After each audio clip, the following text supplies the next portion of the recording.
చిన్న కొండా బాబు కొండా బాబు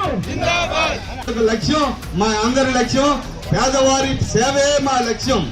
सबुबले चर्चा रे रही आसथिबा रायगड़ा जिला निर्वाचन मंडली वर्तमान निर्वाचन को उष्मता बढ़िबारे लागिछि। आज बीजेडी दलर वरिष्ठ संगठक श्रीजुक्त यल्लाकोंडा बाबूंक नेतृत्व में रायगड़ा जिला केरेड़ा पंचायत अतड़ा ग्राम एक विशाल पड़ियाठारे निर्वाचन प्रचार कार्यक्रम अनुष्ठित होइथिला। उक्त निर्वाचन प्रचार समय रायगड़ा पौर परिषद 24टी वार्ड और 28टी पंचायत प्राय 3000 ऊर्ध्व बिजु प्रेमी नवीन प्रेमी कोंडा बाबू प्रेमी समावेश होते। आगामी 13 तारिख रे हेबाकु थिबा निर्वाचन ने गोटे शंखरे विधायक प्रार्थी श्रीमती अनुसया माझी को एवं अन्य एक भोट कोरापुट लोकसभा प्रार्थी श्रीमती कौशल्या हिकका को जोड़ी शंख को भोट दे नवीन बाबू को हाथ मुठा को टाण कराइबा एवं षष्ठ थर पर मुख्यमंत्री करने को सामूहिक संकल्प करथिले। ఈ స్టేజ్ కి వచ్చాను నాకు డబ్బు అవసరం లేదు పేదవారి అభిమానం ముఖ్యం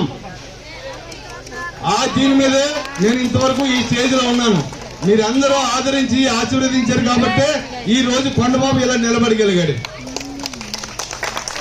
ఇక నుండి కూడా నా కంట్రోల్లో ప్రాణం ఉన్నంతసేపు ఏ పదవుల గురించి కానీ ఏ డబ్బు గురించి కానీ నేను ఆశపడను మీ అందరికీ ప్రమాణ పూర్తిగా నేను विज्ञप्ति सम्मेलन में अन्य मध्य रायगड़ा ब्लॉक रो काशी नायडू चक्र बिड़िका बैरागी हालुआ सरपंच श्रीनु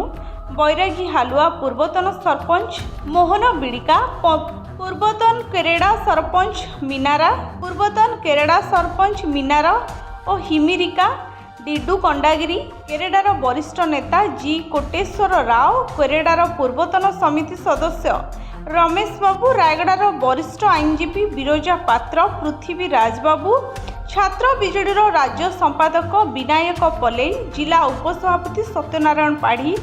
युव बीजेडीर जिला संपादक के श्रीनिवास प्रमुख उपस्थित रही।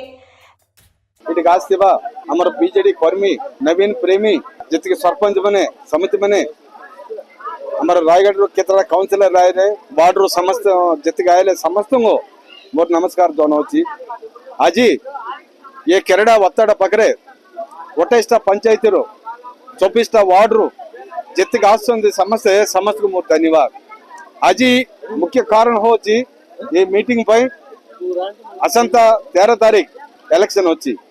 ये इलेक्शन पे हमारे कर्मी मन को हमारे कैडर मन को सरपंच मन को समिति मन